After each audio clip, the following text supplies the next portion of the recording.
Bonjour à tous, ravi de vous retrouver pour un nouveau live DeFi, comme chaque semaine ou presque. Donc cette semaine, on va s'adapter un peu aux réalités pessimistes ambiantes du marché, disons, et je voulais vous proposer une discussion pour faire le tour des opportunités qui restent en DeFi, même quand ça pisse un peu du rouge partout. Donc on va voir différentes approches, que ce soit des trucs en stable ou disons des approches un peu plus bearish de la DeFi. Mais aussi quelques nouvelles sympas à discuter côté Paraswap comme vous avez pu les voir passer. Et aussi en termes de développement sur Polygon, toujours de nouveaux protocoles qui arrivent et les protocoles qui sont là qui rajoutent des choses. Donc on va aller tranquillement dans le détail de tout ça. Mais avant ça, et le temps que tout le monde arrive et se réveille sur la notif, j'en profite pour vous rappeler que c'est la saison 10 de Gitcoin Grants. Et donc, vous pouvez donner à vos projets favoris. Donc là, je vous mets le mien. Allez, on fait l'autopromo, mais tant qu'à faire, allez aussi donner tiens, il est là. Allez surtout donner à Bankless FR. Je vous le mets là aussi.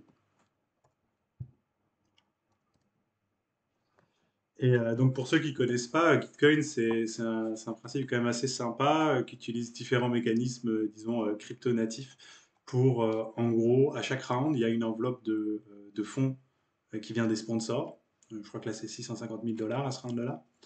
Et le but du jeu, disons, c'est d'essayer déjà d'inciter les gens à donner eux aussi. Donc c'est ça pour ça qu'on fait les rounds de Gitcoin Grants. Mais aussi, à travers leurs donations, avoir une forme de signalement des projets les plus pertinents, de manière à leur donner plus de matching, comme ils l'appellent.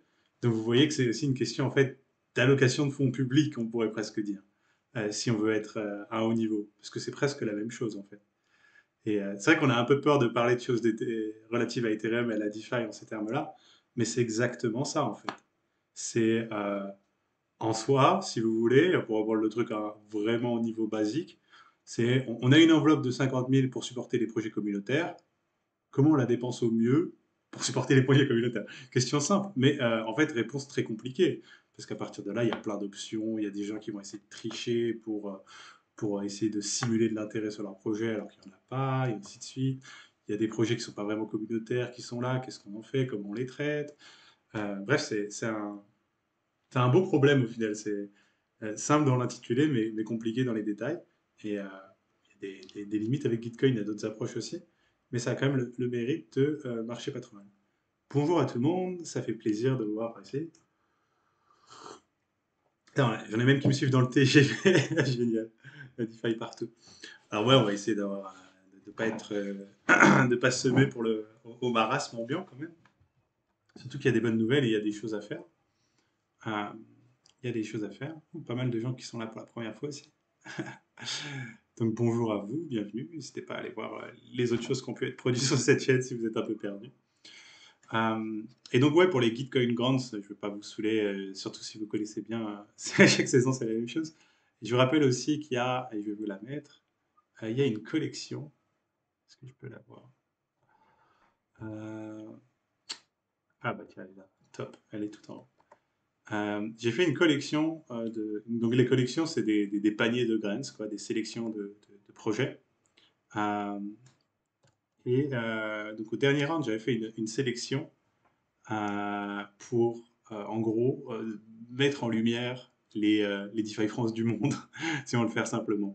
Donc en gros, regrouper un peu tous les différents projets et personnes qui travaillent à expliquer Ethereum, la DeFi, en langue non anglaise. C'est mon petit biais à moi, parce que je pense que c'est vraiment important qu'on ait ça dans les langues locales, disons, que chacun puisse apprendre ça dans sa langue maternelle. Euh, donc au dernier round, on avait fait une sorte de levée de fonds pour ces gars-là, et ça avait plutôt bien marché. Euh, Ceux qui ont donné ont d'ailleurs eu un airdrop de GTC token généreux, donc ils sont plutôt heureux. Euh, et pour ce rando-là, je proposerai en particulier, mais là, le panier existe toujours. J'ai moi-même fait une petite donation pour continuer à les supporter. Donc voilà, si vous voulez faire un truc, rendre un peu de vos revenus du farming et comme moi, vous partagez le biais, disons que l'éducation, l'explication et critique, eh ben, ça peut être une bonne approche. Alors, pour commencer, il y avait deux news sur Paraswap, donc assez cool à discuter. Et donc déjà, la première, c'est une correction de ma part. Loïco, je ne sais pas si tu es dans le coin, mais tu m'avais posé une question la semaine dernière. Et j'ai répondu en assumant. Donc, il s'agissait de l'intégration entre Ledger et Paraswap, Ledger Live, l'application. Et en fait, il s'avère que c'est un peu mieux que ce que je croyais, dans le sens où ce qu'ils ont intégré, c'est un système qui vous permet de swapper directement depuis le Ledger Live, mais qui route en fait directement sur Paraswap, puisque pourquoi se casser la tête à aller comparer les agrégateurs quand il y en a un qui vous sort systématiquement le meilleur prix? Bon, pas systématiquement, mais souvent. Donc ça passe direct par Paraswap. C'est pas une agrégation d'agrégateurs comme ce que fait MetaMask. Et au niveau des frais, je ne sais pas si ils ont communiqué dessus encore, donc je vais faire attention. Mais voilà, il y aura des frais, faites attention, mais c'est toujours, toujours intéressant.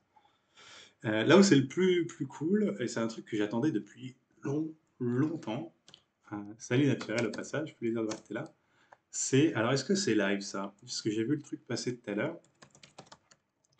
Euh, c'est les collateral swaps sur AV, mais cette fois-ci routé par Paraswap, ce qui est une énorme amélioration, et je dis pas juste ça pour prêcher ma paroisse, hein. Ah, je peux pas voir le collateral swap si j'ai pas d'asset. Donc juste pour vous remettre un peu le contexte, euh, sur ces collateral swaps, l'idée c'est, bah, comme son nom l'indique, de pouvoir swapper directement d'un collatéral à l'autre. Et donc notamment, ça peut être cool. Mettons un exemple classique. euh, Vous avez mis des Ethers sur AV, vous avez emprunté des stables pour acheter plus d'Ethers. L'Ether monte, vous voulez peut-être revendre un peu de votre collatéral pour rembourser la dette, vous pouvez le faire de manière plus rapide, ou alors tout simplement pour du stable que vous gardez en collatéral. Ça vous permet de le faire en une étape. Euh, donc ça, c'est live, hein, depuis un petit bout de temps, depuis la AVV2. Le problème, c'est que c'est... Ah, je peux pas vous montrer par les assets, tant pis. Le problème, c'est que en fait, jusqu'à présent, et a priori ça a changé ou ça va changer très prochainement, ça routait, ça faisait passer les échanges, ça hardcodait ça par Uniswap V2. Donc ça va pour certains tokens, ça va moins bien pour d'autres. Euh, c'est très nul pour les stablecoins, puisque ça veut dire que vous payez 0,3 de frais contre potentiellement 0,05 sur une V3 ou une pool curve, et ainsi de suite. Donc là, ça vous permettra d'avoir des échanges à des taux beaucoup plus intéressants si c'est live, mais du coup, je ne peux pas confirmer, je n'ai pas mis de dépôt sur AV sur cette adresse. Euh, mais voilà, ça, si, ça fait, ça ouvre des opportunités, quoi. Et quelqu'un qui me demande Codipay 75 sur les Paraswap Pools. Les Paraswap Pools, en fait, c'est des market makers privés qui apportent leur liquidité. Euh, Ils ont tout un petit truc à faire tourner ou autre. Enfin, c'est une forme d'engagement quand même. Euh, mais c'est pas un truc pour particulier, disons, quoi. C'est vraiment une activité professionnelle de market maker qui est derrière. Et ça n'a pas commencé il y a longtemps pour ceux qui arrivent, paniquez pas. Euh, on y va tranquillement. Pour l'instant, on discute des nouvelles côté Paraswap. Et pour l'USDT sur AV, pas collatéralisable, franchement, moi, je suis rassuré que ça soit encore le cas, hein. Je sais pas si par exemple Campan permet le prêt depuis l'USDT, ça m'étonnerait qu'il soit allé jusqu'à là. Mais ouais, ça me semble plus prudent pour éviter les boucles et les choses plus. Ouais, voilà, ça Campan ne le permet pas, hein. Je suis même pas sûr que. Allez, on va être gentil avec eux. Allez, marché monétaire de seconde zone, genre crime, te permettent d'utiliser l'USDT comme collatéral. Tiens, on va aller voir ça. C'est intéressant pour la science. Ça m'étonnerait. Ce serait un peu kamikaze de leur part, mais après tout, on avait pire. Ouais, non, c'est ça. Même crime, tu vois. Donc si crime touche pas à un truc, tu sais que crime le permet. Non, attends. Voilà, j'ai mal vu et j'ai vu zéro là. Ah ouais, 70%. Si crime le permet, d'accord. Ah mais ça fait aucun sens. Donc il a un collateral factor, mais il peut pas. Ah oui, non, je l'ai pas activé comme collatéral. Ouais, mais il peut être utilisé comme collatéral. Pas super clair l'interface. Donc Crime le permet. Voilà, Crime le permet. Bon, ben, tout est dit. Euh,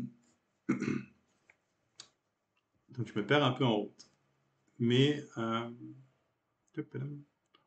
on va aller tranquillement en fait sur ce que j'avais en tête pour aujourd'hui, qui est de faire un tour d'horizon de, en gros, les différentes stratégies que vous pouvez avoir pour faire du yield farming, du rendement avec des stablecoins.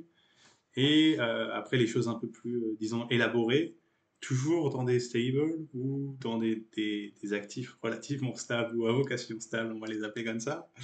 Euh, et faire le tour d'un peu de tout ça, parce qu'il y a quand même, il y a pas mal d'options maintenant. Bon, comment dire, on va pas être sur des rendements délirants, hein, mais je sais pas vraiment regarder les rendements pour vous faire le truc, mais on est voilà, dans une zone entre, disons, peut-être 7 et 25-30 pour les stratégies les plus agressives, pour 100 par an. Et donc, on reste sur des choses. Voilà, quand on voit les gens qui disent ça y est, c'est le bear market, les rendements sont morts, c'est la fin du monde, apocalypse. Euh, bon, ça dépend, hein, ça dépend de la perspective, encore une fois. Donc voilà, c'est pour vous montrer un peu tout ça que je vous propose d'aller voir plus en détail. Puis après, je me dis peut-être que vous avez fait de DeFi et vous avez réussi à sauver des stables à temps. Dans ce cas-là, c'est la situation idéale. Donc on va commencer tranquillement. Je vous avais fait un petit tour la dernière fois, donc on va pas tout reprendre. Mais le premier truc, est-ce que le marché RAI, il est lancé? Yes!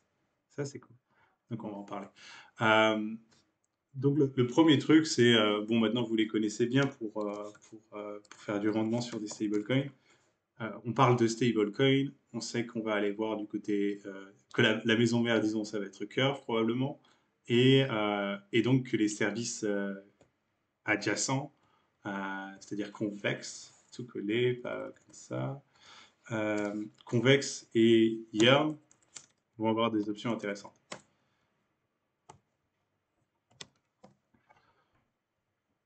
Alors, au niveau des stables, c'est à vous de voir quel pool particulièrement, en fonction de ce que vous avez dans le wallet ou autre, vous voulez farmer. Il faut juste bien comprendre, on l'a couvert, donc on fait rapidement. Il faut bien comprendre les différentes stratégies mises en place par les différents protocoles que vous utilisez. Et notamment, la différence essentielle, c'est que Yearn est dans une logique de maximisation du principal, donc ce que vous déposez. Donc tout ce qui est récolté quand vous farmez avec Yearn euh, est vendu pour plus de ce qui a été déposé, donc de l'euro, et ainsi de suite. Sur Convex, on est dans une logique de boost des récompenses cœur, et comment dire, et là, il n'y a pas de composition automatique. Donc vous êtes payé au minimum en CRV et en CVX, et après en fonction des pools en tokens supplémentaires. Et après, si vous avez vous-même vos VECRV, ça peut être intéressant de passer sur Curve. Mais dans ce cas-là, je pense que vous n'avez pas besoin de moi pour vous expliquer comment faire. Euh, Ah là là. Ah, VP le Vago qui parle d'Adi. Ouais, ouais, t'inquiète, on va pas faire un petit tour sur Polygon après, mais il fait plaisir, en effet, toujours plaisir. Donc voilà, l'idée de base pour vraiment un truc des plus simples à mettre en route sur du stablecoin, sans même aller dans des trucs exotiques, vous voyez, parce que même la pool, voilà, une pool comme SUSD, vous êtes déjà sur 10-11%, sans prendre en compte la composition. Donc c'est à vous de voir après qu'est-ce qui vous parle le plus. On a pas mal discuté sur cette chaîne de l'EURES qui continue de faire pas mal de rendement, même si c'est plus que c'était. Ça reste assez sympa pour du stable. Alors faites attention après à votre entrée, il peut y avoir du gros slippage sur le reste. J'ai eu une petite discussion avec Pascal hier d'ailleurs là-dessus.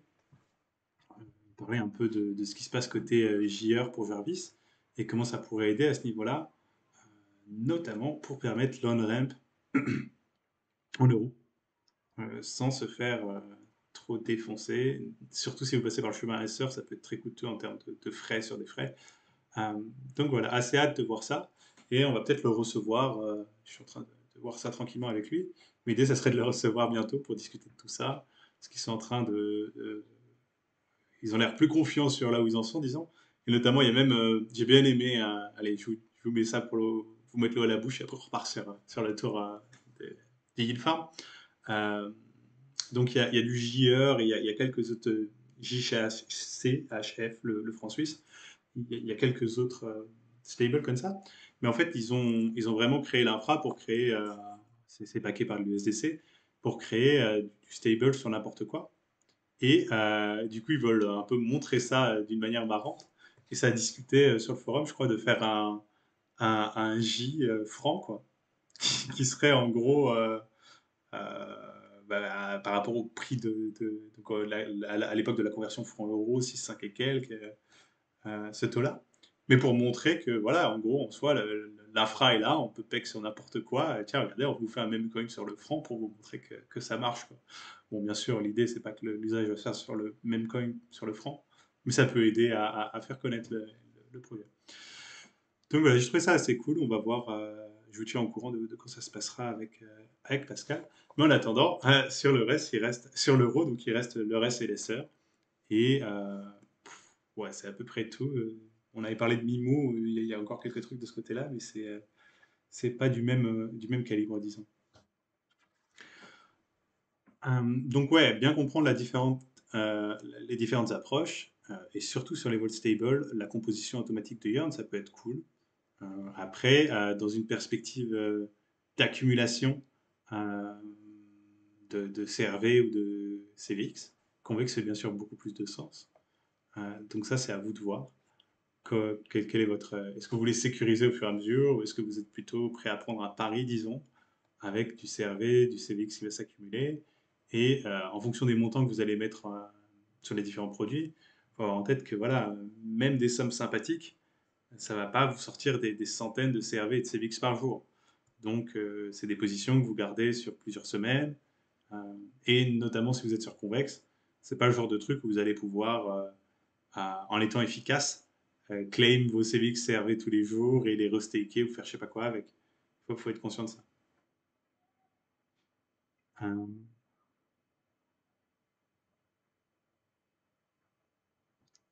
une question sur l'USDT intéressante. Donc, pourquoi tu t'inquiètes que l'USDC soit utilisé en collatéral sur du lending, mais t'as pas peur d'aller sur des pool curves ou Yearn convex qui contiennent quasi toutes de l'USDT, sachant que si l'USDT dépègue, les LP tokens qui le contiennent vont se déprécier. Non, c'est une question qui se tient. Le risque sur le lending est quand même beaucoup plus conséquent que juste ce que tu peux avoir sur du swap. Après, il y a des options aussi qui sont dénuées du SDT, on va y venir. Euh, Là, c'est vrai que je vous ai plutôt parlé des pool curves pour l'instant. Et donc, tout à peu près sur la 3 pool, en tout cas celles qui vont nous intéresser. Et donc, tout avec de l'USDT. Mais il y a aussi la AV. Non, la AV, non, elle a de l'USDT ou pas? La SAV, en tout cas, elle n'a pas d'USDT. Euh, donc, tu as la SAV déjà, qui est SUSD et DAI. Ça fait déjà une option. Et après, on va voir aussi d'autres trucs un peu plus exotiques quand on va descendre ma petite fiche. Euh, Et donc, ouais, l'option, disons, par défaut, pour moi, si vous avez du stable et que vous cherchez un rendement sans trop vous prendre la tête, ça serait de commencer par quelque chose comme ça.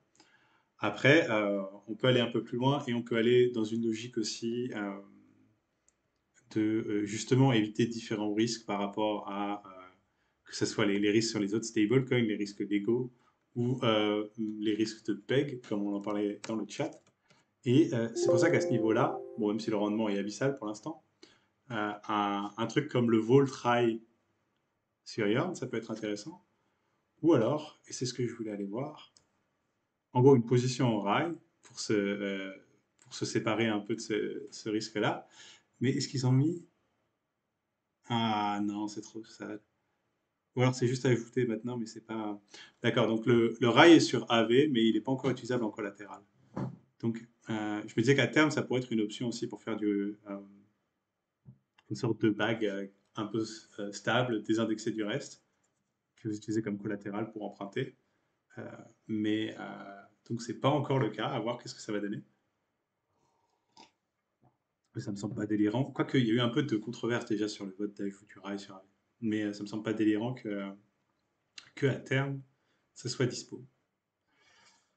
Euh, Alors ça, c'est vraiment les trucs les plus basiques. Après, si vous voulez aller sur des choses, comme on dit, un peu plus exotiques, bah, il y a des trucs dont on a déjà pas mal parlé sur la chaîne, comme par exemple HKMix, qui reste une option intéressante si vous êtes sur le DAI, puisque, bon, alors les API sont pas la folie, hein, mais je vous rappelle qu'en gros, Alchemix, ça va farmer IA. Ouais, je retrouve en scrollant, ce sera plus rapide. Ça va farmer IA, mais comme vous le voyez ici, il est à 6,46, alors que sur Alchemix, il est un peu plus haut. Parce qu'il y a aussi un mécanisme un peu comme Pull Together, et en gros, il y a des DAI dans le système qui servent à faire du rendement, à sponsoriser le rendement des autres, à l'augmenter un peu. Donc, morale de l'histoire, si vous voulez mettre des DAI passifs, ça n'a aucun sens d'aller sur Yearn directement. A priori, si vous n'avez pas peur d'Alchemix, mieux vaut euh, passer par Alchemix et profiter de ce 10-15% de rendement additionnel que vous allez avoir sur le rendement de Yearn, donc là en l'occurrence 1% et quelques. À partir de là, vous pouvez aussi emprunter la moitié de la somme pour aller dans des positions plus ou moins lucratives, donc à vous de voir. Mais ça permet d'augmenter le rendement total de la position. Là, pareil, avec des coûts en gaz. Donc, c'est pas un montage alchimique, même sur des sommes sympas. C'est pas un truc que vous faites pour quelques jours, c'est plutôt pour quelques mois. Et oui, gardez en tête qu'avec le taux actuel de rendement, ça fait des prêts qui mettent 5, 6, 7 ans à se rembourser, quelque chose comme ça. Ah, je regarde un peu ce qui se passe dans le chat, je vois qu'il y a du débat.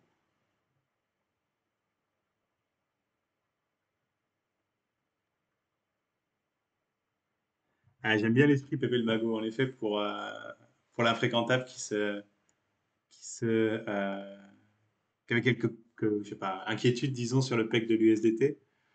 Oui, il reste toujours l'option de l'emprunter, enfin de le shorter quoi, en utilisant AV. Et en plus, tu es payé pour le faire en ce moment. Euh, donc ça peut être pas mal. Donc ça, c'est pour Alchemix. Dans le même genre, mais là, ce serait plutôt en partant de l'Ether, ou alors si vous arrivez à avoir une occasion d'arbitrage sur le LUSD, ça va être tout ce qui se passe donc sur le LUSD de Liquidity, puisque, hop, on va partir de là, puisqu'il y a quelques options qui sont assez sympas en termes de rendement aussi.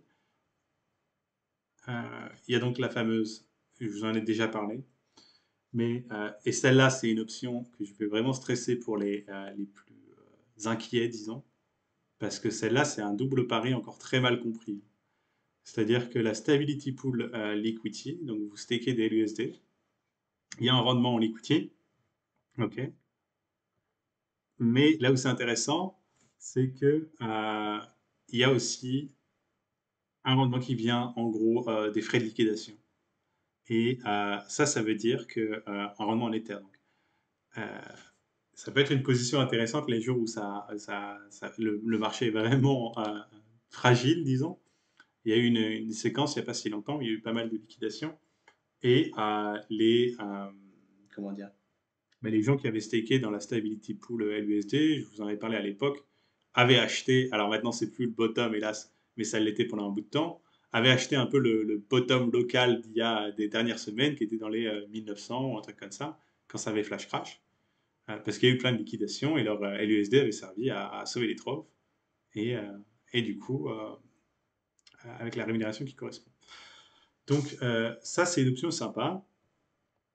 Surtout si vous êtes un peu bearish, disons, sur le marché, puisque ça veut dire, qui dit bearish, dit a priori ça va se casser la gueule, donc il va y avoir des liquidations. Donc vous allez, en plus de votre rendement en liquidity qui est là de toute manière, faire ce rendement en Ether qui lui dépend des liquidations. Option assez cool. Surtout que maintenant, en plus, elle a pas mal de variantes, puisque il y a la variante. Pardon, non, je dis, en fait, il n'y a qu'une seule variante. C'est Pickle Finance qui vient de lancer un vault dessus. Donc, quand même assez sympa. Je ne sais pas si vous vous souvenez de mon. Allez, c'est pas très poli de faire ça, mais je vais le faire. Euh, de mon dernier blog post, j'avais fait un peu une prospection où je vous proposais une flywheel sur l'equity. Et en fait, ce qu'a fait Pickle, c'est cette partie-là du schéma, quoi. c'est pas tout le produit en entier qui part de l'Ether. C'est un produit qui part du LUSD directement, mais qui fait quand même une boucle vertueuse pour le protocole. Donc ça, c'est assez chouette. Donc en fait, l'idée, c'est que vous y déposez des LUSD et ça va aller les déposer dans la Stability Pool pour vous. Et ça, alors que je vous dise pas de bêtises, normalement c'est symbiotique, donc ça va vendre les Ethers pour plus d'LUSD et staker les liquidity pour plus d'LUSD. Donc ça ne donne pas de liquidity. C'est celle-là, elle est ici. Il y avait un schéma sur le truc de Pickle, si vous voulez voir le détail, ça serait peut-être un peu mieux. Je vais retrouver ça, c'est rapide. Euh, donc ça, c'est assez cool aussi de voir. Bon, après, c'est un peu du greenwashing, j'ai envie de dire maintenant. Je sais pas comment on pourrait dire, du DeFi washing. Euh, mais vous voyez ce que je veux dire, c'est en mode, ah, regardez, nous, on n'est pas prédateurs, alors que, voilà, il y a toujours ce côté un peu comme ça. Mais alors qu'en plus, bon, voilà, alors que faut pas oublier le pickle à l'USD ici, qui, bon, à l'époque, il y avait du liquidity sur la pool curve, dumpé du liquidity. Mais bref, c'est un peu rentrer dans le détail. Mais donc l'idée, c'est de faire un truc. Non, ils ont même pas fait un petit graphique explicateur. Je suis déçu. Euh, donc voilà, ça permet de faire. En gros, ça vous pose dans une. Comment dire? Non, je dis des bêtises en plus. C'est l'inverse. C'est le liquidity en staking et les LUSD qui sont réinvestis pour plus de liquidity. Donc en gros, ça vous permet de faire une position longue sur liquidity qui sera autogérée pour vous. Et ils ont mis des rewards dans Pickle au-dessus de ça. Donc ça peut faire un truc assez sympa. Bon, ça va pas forcément durer avec des API pareils en termes de reward Pickle, mais c'est une option. Et donc l'autre côté de l'equity sur la partie curve, la pool à l'USD, elle est encore aussi pas dégueulasse. Et c'est une des plus farmées, il me semble, encore sur Convex. Elle est où elle est là. Donc elle n'a pas de récompense en equity, elle a que du CRV, mais un ratio qui est pas trop mauvais. Et donc vous allez la retrouver pareil sur Convex et sur Yarn, avec des volts pour chaque des deux côtés. Donc comme d'habitude pardon. Sur Yearn, ça autocompose pour vous, ça vend les CRV pour plus de l'USD Strip Pool. Sur Convex, ça ne dump pas pour vous, donc vous allez avoir du CVX et du CRV. Euh, et oui, alors pour finir, parce qu'on a parlé d'Alchemix, c'est vrai qu'il y avait eu des soucis sur le nouveau produit qu'ils avaient lancé, ALIS. En fait, les gens ont pu, pour le faire simple, hein, ils ont pu. Ça marche comme la LUSD, donc ils ont pu emprunter de la l'ALIS en déposant des Ethers. Sauf qu'il y avait un bug dans leur système et après ils ont pu retirer leurs Ethers sans rembourser leur dette. En fait, ils ont littéralement imprimé de l'argent. Euh, et maintenant, l'équipe d'Alchemix, là, c'est assez marrant, c'est qu'en fait, ils invitent les gens à retourner les Ethers additionnels. Mais ils font dans une démarche où, en gros, si vous retournez l'ensemble de ce que vous avez prélevé, euh, vous allez avoir un NFT qui marque votre bonne foi, disons, votre... ouais, je sais pas trop comment on pourrait appeler ça. Et ils vont essayer de compenser en Alchemix autant qu'ils peuvent. Mais il y a l'idée qu'après, peut-être, d'autres projets reconnaîtraient cette marque de bonne foi d'Alchemix. Et c'est un peu que, mais voilà. Bon, le mieux, on est d'accord, hein, ça aurait été de ne pas se faire défoncer le Vault en première instance, voilà, comme toujours. Donc, un peu déçu à ce niveau-là, là, quand même. Euh, mais euh, ça reste, voilà. C'est toujours intéressant de voir comment les projets gèrent leur post-mortem, quoi, j'ai envie de dire. C'est aussi là que tu vois la maturité des projets.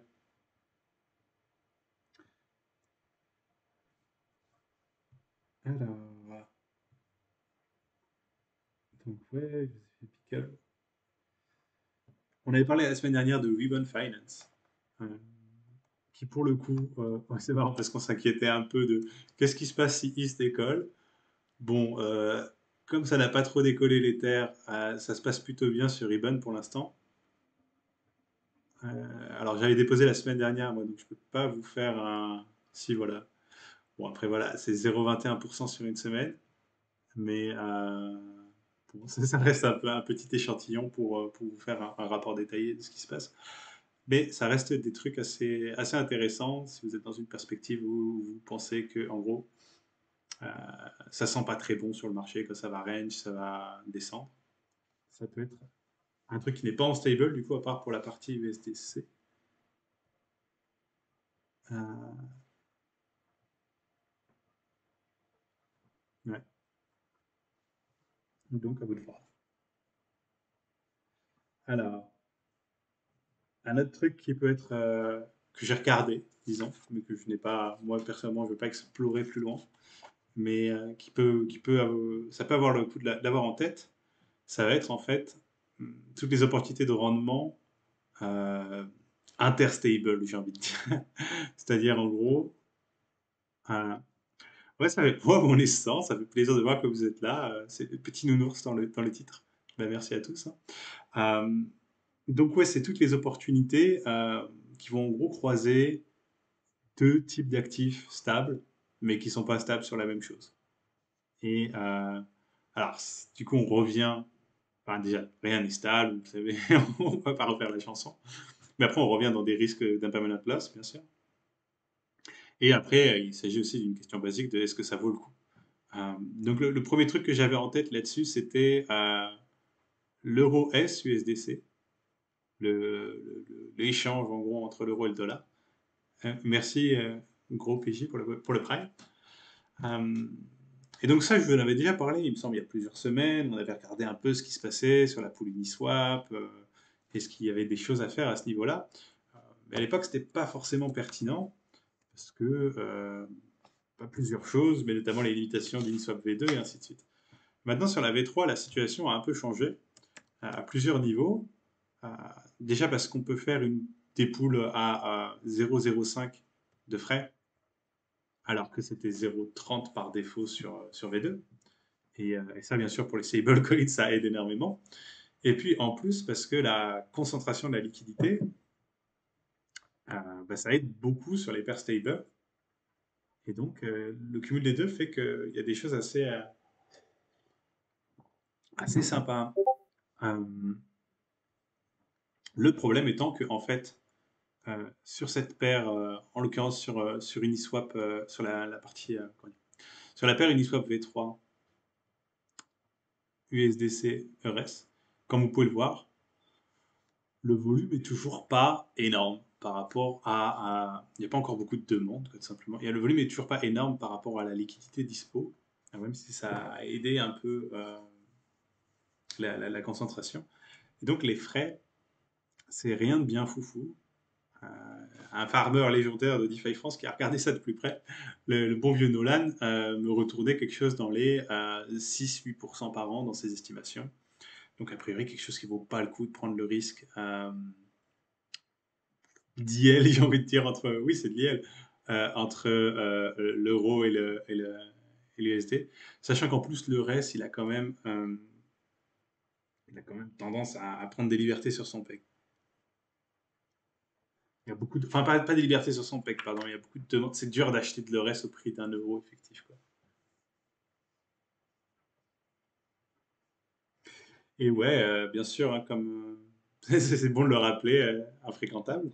Mais c'est vrai en plus, pour ce qui est des swaps de stable, a priori, ça se passe toujours sur Curve. Euh, mais c'est vrai que l'écart s'est quand même énormément resserré. La V3 d'Uniswap a beaucoup aidé à ce niveau-là. Après, je sais pas si ça existe déjà en V3 ça. Et ils ont fait une un peu l'USDT, tiens. Hmm. D'ailleurs. Parce que voilà, après, faut réfléchir un peu essayer d'aller à contre-courant si vous voulez aller dans ces logiques-là, tous les trucs qui sont plus ou moins stables, contre instables, ça peut faire une position de hedge intéressant, quoi. Euh, alors après, voilà, est-ce que vous voulez aller comme des trucs comme Humble ou autre, c'est peut-être plus kamikaze, mais par exemple, moi je regardais aussi du côté de Rai Dai.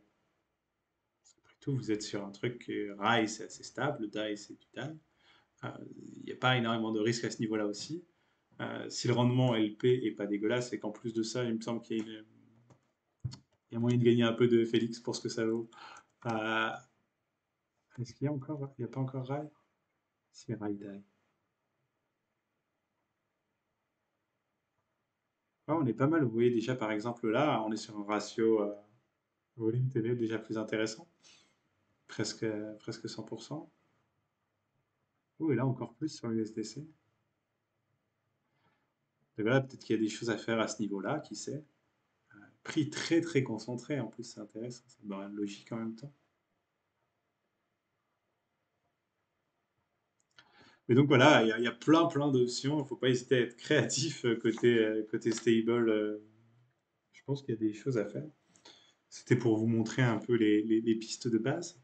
Euh, il nous reste des trucs qu'on n'a pas trop discuté, on va le faire, Polygon et tout ça. Un autre truc que je trouvais intéressant aujourd'hui, c'était. Alors, est-ce que je vous la retrouve? C'est là, ouais. C'était dans la série on va dire, des protocoles qui se VECRVisent. Je ne sais pas trop comment le dire autrement. Mais c'est-à-dire, en fait, les protocoles qui adoptent une tokenomics similaire à une logique VECRV euh, pour créer un modèle sur la plateforme. Et donc là, vous le voyez pour Idle. Ah, c'est eux qui avaient le petit schéma. Je me disais bien qu'il y en avait un qui avait un schéma.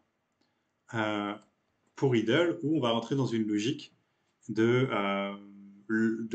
stake lock pour jusqu'à 4 ans pour les possesseurs d'Idle token, qui vont pouvoir, du coup, ça leur donnera le droit à environ la moitié de tous les frais collectés sur la plateforme qui seront distribués en Idle. Donc un modèle assez simple, bien plus simple que le VECRV, mais assez sympa. Et à voir après si le Staked Idle, ça va pas devenir une sorte de... bah, ça serait l'étape logique suivante pour eux, quoi, d'utiliser le Staked Idle en multiplicateur pour les différents volts qu'il y a sur Idle. Euh, et donc voilà, on retombe encore dans une logique à la ADI et ainsi de suite. C'est marrant. Oh, il y a eu du gift de sub. Merci, merci. Alors, donc ça c'est... ah, je ne vous ai pas mis le lien, pardon. C'est la prochaine... a priori, ça va. Je crois qu'il n'y a pas vraiment de débat. Il y a des petits commentaires, mais c'est assez consensuel. Donc c'est la prochaine proposition d'amélioration d'Aiden, qui est lui-même un agrégateur de rendement euh, sur les marchés monétaires, en fait. Qui lui-même est après agrégé par des trucs comme Yearn, par exemple. Bienvenue dans la DeFi, on aime bien jouer avec nos Lego. Euh, mais donc voilà, c'est assez intéressant de voir qu'eux aussi s'orientent de ce côté-là en termes de tokenomics. Alors, un autre truc dont je n'ai pas parlé pour l'instant, un petit tour d'horizon sur ces rendements stables, donc pas mal de choses au final, mais c'est tout ce qui va être sur Polygon, où là aussi vous avez des choses à faire. Ah, on va y venir. Bon, en fait, on va y venir maintenant. Allez. Donc sur Polygon, c'est un peu... Alors, je vais faire le ménage dans ces tables parce que là, c'est pas possible. Vous avez toujours les mêmes produits au final, dont ça n'a pas tellement changé pour, pour les rendements les plus basiques, disons, par rapport à quand on a commencé d'en parler. Alors, donc les rendements en matic ont pas mal diminué pour beaucoup de protocoles, et ça se sent. Maintenant, côté curve, il me semble que côté CRV, c'est la première semaine des rewards là, donc c'est pas impossible de voir ça augmenter pas mal. Euh, mais ça reste après, sinon, plutôt côté pool sushi swap. Si vous voulez des trucs, des poules stables avec des rendements pas trop mal. Le café. Et ils font encore la pub pour l'Iron, ils sont sérieux? Non.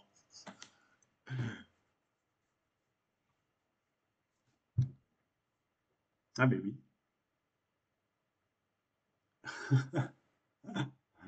Il y a encore la oui, Simon. Quoi. Bon, pardon, je me perds en route. Euh, Mais donc oui, côté Polygone, moi ce qui m'a intéressé cette semaine, c'est plutôt deux, trois petits trucs sympas. Donc je vous parlais côté Curve, on va voir comment ça se goupille au niveau des rewards en CRV, avec le lancement sur les pools de TriCrypto. Donc ça s'est lancé sur Mainnet, mais pas encore sur Polygon. Et peut-être les quelques premiers votes qui vont ajuster un peu les rewards. Euh, Là où c'est cool, c'est aussi... Ah non, merde, je ne l'ai pas gardé. C'était Balancer, qui a eu... C'est parti de la communauté, il me semble, qui discutait de se lancer sur Polygon. Il semblerait qu'il y ait un assez bon consensus par rapport à ça aussi. Et donc que les ballers, comme ils s'appellent, la communauté de Balancer, aient décidé de, en gros, euh, aller porter Balancer sur Polygon et lancer du liquidity mining là-bas. Alors c'était où? Ah, sinon tant pis.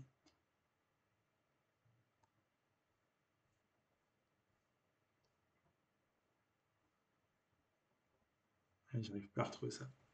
Zut, j'aurais dû garder le lien, pardon. Les ballers, ouais, c'est les membres de la communauté Balancer. Apparemment, c'est comme ça qu'ils s'appellent maintenant.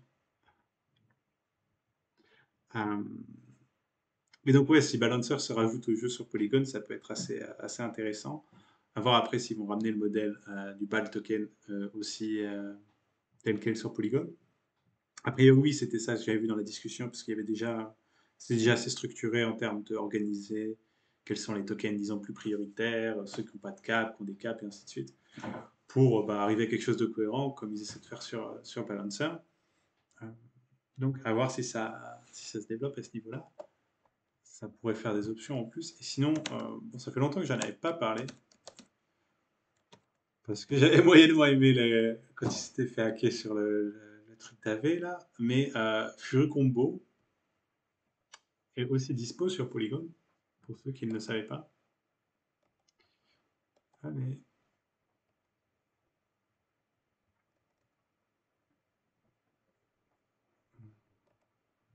Ah, et bon, alors, il n'y a pas autant d'options que sur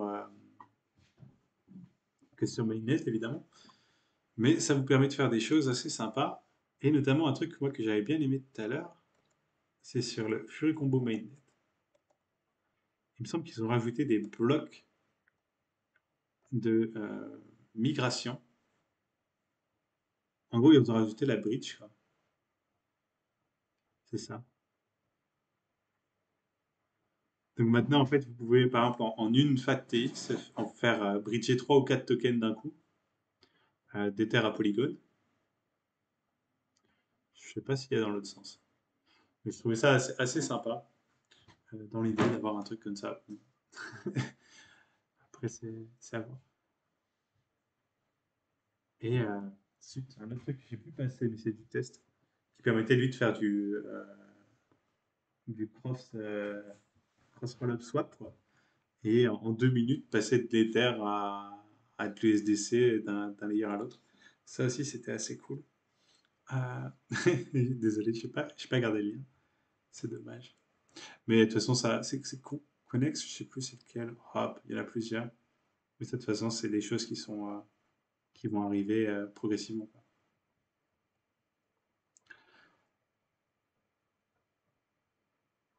Donc voilà pour mon petit tour d'horizon des stables. Moi, c'est ce que j'ai regardé, hein.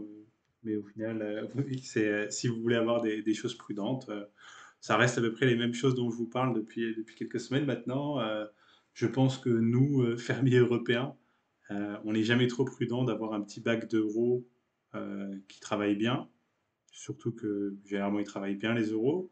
Après, à partir de là, c'est plus en fonction de votre sensibilité et de qu'est-ce que vous voulez aller faire avec. Euh, mais voilà, gardez en tête aussi.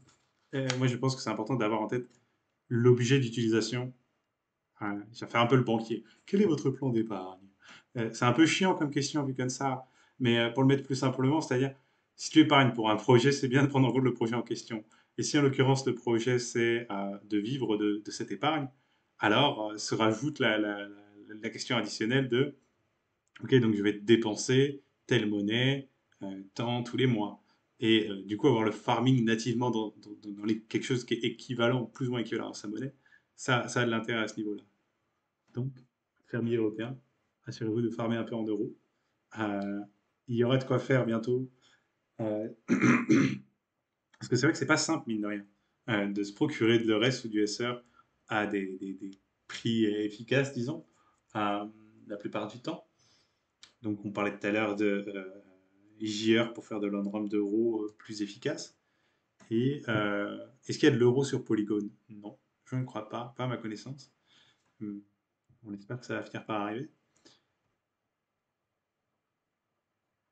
Et ah oui, ça c'était vu que c'est live maintenant, j'ai pas encore déposé, mais il va falloir que je m'y mette. Euh, Quand ça va se calmer en gaz.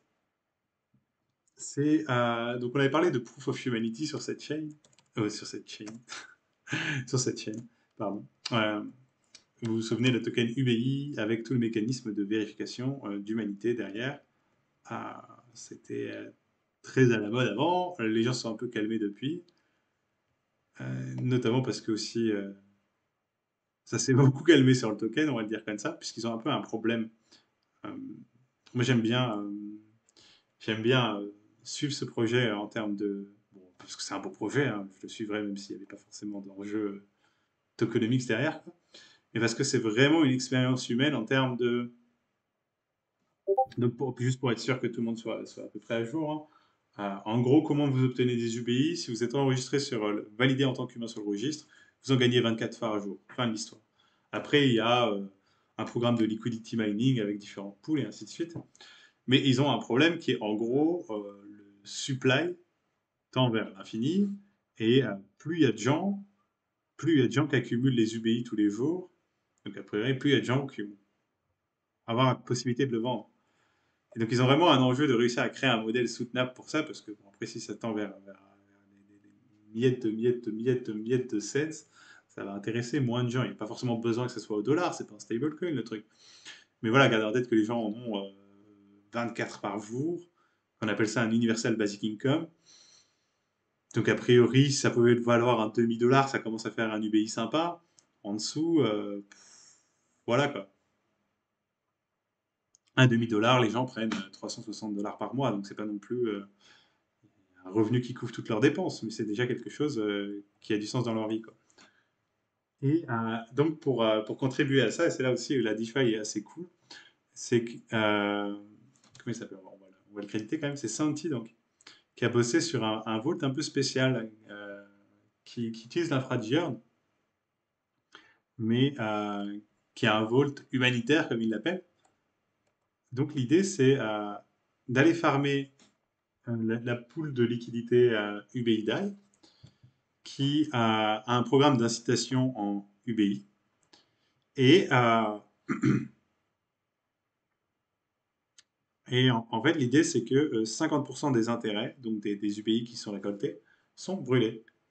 Donc, tout en apportant de la liquidité et en gagnant un peu d'argent, en même temps, ça aide à réduire, à contenir un peu le supply de UBI. Donc, je trouve le mécanisme assez intéressant, ça va dans le bon sens. Le problème étant que pour l'instant, il n'y a pas beaucoup de dépôts. Euh, il a 4% de sa capacité, je crois. Donc il a 40 000 DAI, le Volt. Euh, donc voilà. Et ouais, c'est un peu galère parce que moi, par exemple, je suis LP sur UBI DAI. Et j'aurais voulu, bah, tant qu'à faire, moi je l'avais fait pour la science, hein. J'aurais voulu déposer dans ce Volt-là pour soutenir la cause. Le problème, c'est qu'il accepte du DAI en entrée. Donc en fait, il faut que je dump tout. Je remette un petit coup sur l'UBI qui est déjà en PLS. Et, et après que je redépose du DAI. Donc c'est pas pour tout de suite. Oui, c'est quand même des poules assez 159 000, c'est pas rien, vu la marche qu'il y a eu.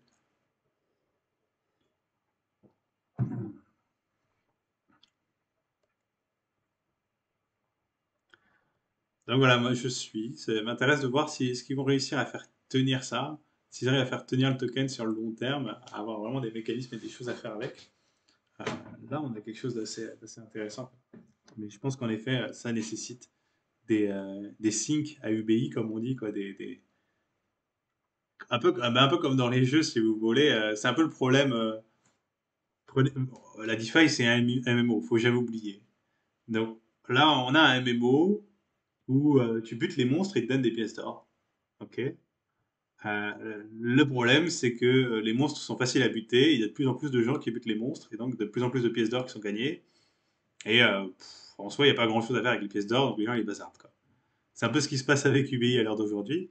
Et c'est donc la question d'arriver à, ok, donc on a des gars qui butent des monstres pour des pièces d'or. Est-ce que maintenant on peut pas leur faire faire des trucs avec ces pièces d'or, leur donner une raison d'aller plus loin, disons, dans le mécanisme. Et si on a quelque chose qui commence à ressembler à ça, où il y a un peu de retenue, euh, et ben ça devrait aller mieux pour la survie long terme et la valorisation du token. Parce que bon, la gouvernance et tout ça, c'est sympa pour ceux qui veulent s'y intéresser, mais ça ne suffit pas généralement à porter le projet en lui-même.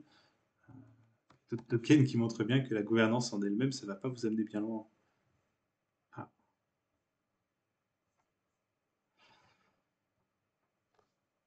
Voilà, je ne sais pas si vous avez des questions sur ce petit tour promenade des rendements stable, n'hésitez pas. C'est assez court, mais je pense qu'on est pas mal pour cette semaine. Et surtout, bon, passez pas la journée à déprimer sur les cours, hein. Ouais, je pense qu'il y aura de quoi faire. Ah, salut Loïco. Euh, il y aura de quoi faire, il faut juste être tranquillement patient. Euh, Perso, moi, je suis à peine. La seule chose que j'ai changé, c'est je prends mon farming en un peu plus en stable qu'avant, disons. Je prends généralement en stable ETH et là je prends plus en stable qu'avant. Je vais peut-être commencer à mettre. Ah, ça me fait mal de dire ça, mais vu la gueule du marché, moi, je sais même pas si j'ai envie de l'avouer publiquement. Mais peut-être reprendre un peu de BTC aussi. Mais voilà, à part ça, ça change rien. Et là, je vous parle juste de comment j'alloue les rendements du farming, pas l'allocation du portefeuille. Euh,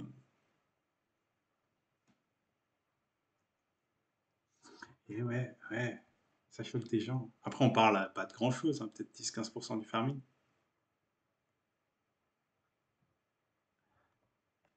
Et bah tiens, c'est marrant parce que quelqu'un dans le chat, pardon, c'est qui? C'est Joe Hayes qui me posait une question sur la très crypto. Bah, j'ai mis les pieds il n'y a pas si longtemps à la très crypto mainnet, euh, quoi, il y a 3-4 jours. Donc sacré timing, mais ça va, c'est pas trop méchant en termes d'impermanent loss.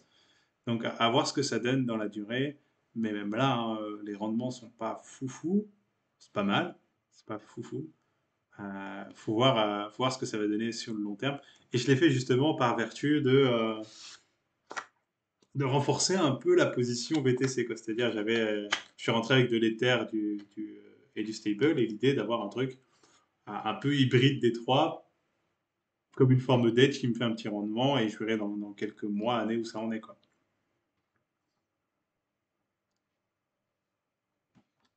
Mais l'essentiel, ça reste de l'Ether, hein, vous en faites pas. Toujours de l'Ether.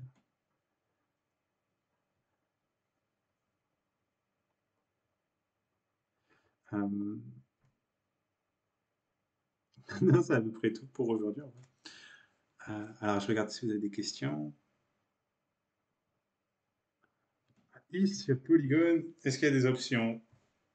Alors, t'as de quoi faire avec tes Ethers sur Polygon. Le problème, c'est que tu as beaucoup de trucs qui vont être euh, des, des fermes un peu réflexives à la con, quoi, et avec des frais de dépôt. Je regarde parce que sur Bifi, ils ont normalement, ils ont des vaults single asset, mais il doit pas être bien fou aussi. Ouais. 1,54% sur IS, c'est pas la joie. Honnêtement, vu alors après, le problème, c'est vu la gueule du marché aussi, voilà. J'allais dire, vu les taux actuels, les coûts d'emprunt très bas,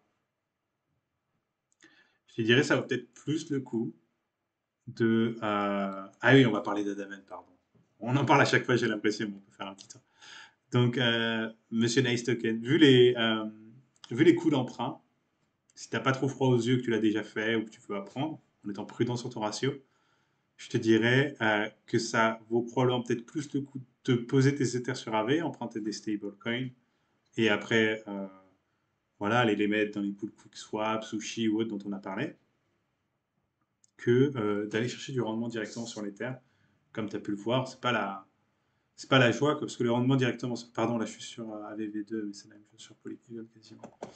Euh, Tu vois, vu le taux de rendement de base sur AV, tu vas pas faire grand-chose en passif dessus, quoi.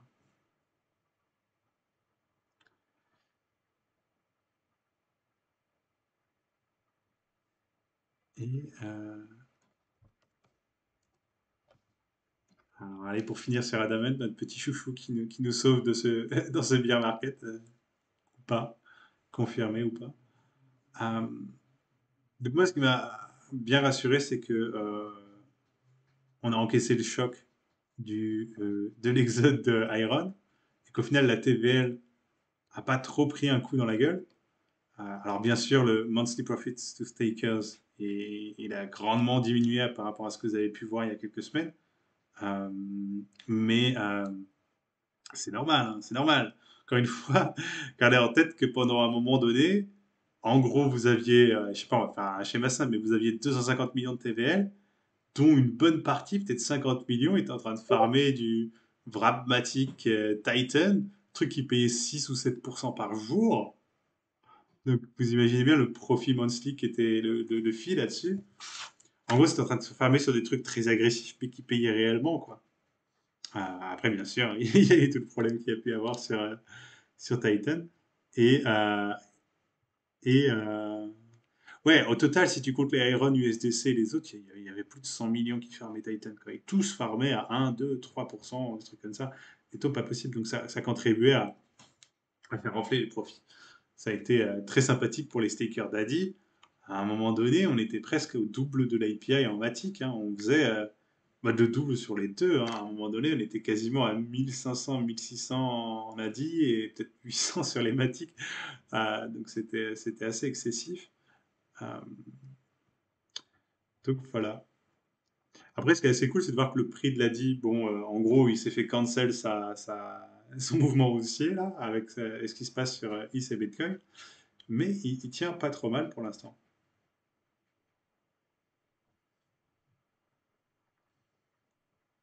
Donc là, moi, je continue, que toujours comme je vous le disais l'autre fois, hein, je stake mes ATI, je prends aussi mes petits profits régulièrement. Euh, et je me tape toujours sur le vesting, en fait, je sais pas. Il y a des semaines où je me dis, bah, mieux vaut tout burn et attendre tranquillement, et restake. D'autres semaines où je suis, peut-être qu'en fait, si tu laisses le vest, ça se tient. Sachant que il y a quand même un truc assez marrant, c'est que en gros, tant qu'on maintient un API sur un Wrapmatic d'environ 400 APR, pardon, bah, ça veut dire quoi? Ça veut dire qu'en gros, votre ADI s'est remboursé tout seul le temps de son invest. C'est quand même pas génial. Je m'explique. En gros, vous allez avoir un ADI qui va être invested donc pour 3 mois. Il paye 400 et quelques pourcents à l'année. Vous faites le calcul, ça fait à peu près 100% sur 3 mois. Donc en gros, il vous a payé pendant les 3 mois qu'il était vesté son, sa valeur à un moment où il est rentré, si l'API se maintient, en matic. Et après, bien sûr, il vient investir de bout de 3 mois, il est libre à vous de faire ce que vous voulez faire avec. Donc ça, c'est assez intéressant, et c'est pour ça que ça me fait reconsidérer le vested. Parce que moi, à la base, je venais du calcul de l'autre côté, où vous voyez 600, 700, 800, qu'importe, et vous vous dites, ah d'accord, oui, ok, je perds 50% maintenant, mais comme je fais 2-3% par jour, dans un mois, 2 mois, j'ai retrouvé mon initial. Sauf que le but, c'est pas de battre l'initial, mais c'est de faire de l'argent sur l'initial. Donc ça peut être un raisonnement un peu foireux. En fait, ça dépend vraiment d'où vous en êtes. Je pense qu'il y a... Le mieux, c'est d'avoir une sorte d'objectif d'ADI, quoi. Et une somme avec laquelle vous êtes confortable. Euh, et un truc, voilà, moi je le vois un peu comme le VECRV de Polygon, vraiment, hein. C'est-à-dire, si ça marche bien pour eux, ça va continuer de gérer pas mal de fonds, de produire pas mal de filles. Et a priori, ça va être un produit que vous allez continuer à utiliser. Ouais, bon alors voilà, il y a des gens qui sont flippés sur les zodiacs, qui voient des trucs un peu partout, mais non, ça a l'air assez solide Adamant, et toutes les questions et les inquiétudes ont été répondues.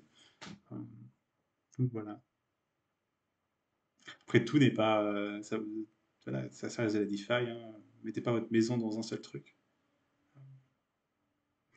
Vous connaissez la chanson maintenant.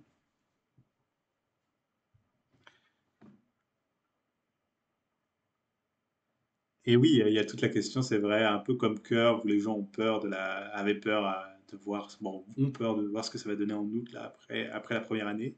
Bon, il n'y a pas énormément de gens qui ont lock à l'année d'ailleurs. Euh, Là, il y a un peu la question de qu'est-ce qui se passe au bout de la fin des 3 mois des premiers stakers d'Adi, quoi. Est-ce qu'ils vont relock ou autre ou pas? Honnêtement, je pense que si, vu les rendements qu'ils ont eus, pareil, hein, ils ont probablement remboursé leur rentrée assez rapidement. Et donc, à partir de là, je pense qu'il n'y a pas de raison qu'ils se recommittent pas, hein. Mais on verra. Enfin, pas de raison. Il y en a qui vont pas se recommit. On a tous des raisons de bouger notre capital pour X ou Y, mais a priori, ils ont été bien servis sur un truc.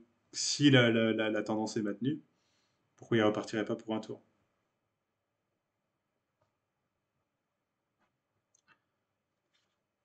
Et voilà, bah, du coup, je crois que c'est à peu près tout pour moi pour aujourd'hui. Du coup, je vous dis à la semaine prochaine. Voilà, attendez. Peut-être- Ah oui, oui, oui, tiens, Loïco, toujours bien vu. Petite news pour la fin.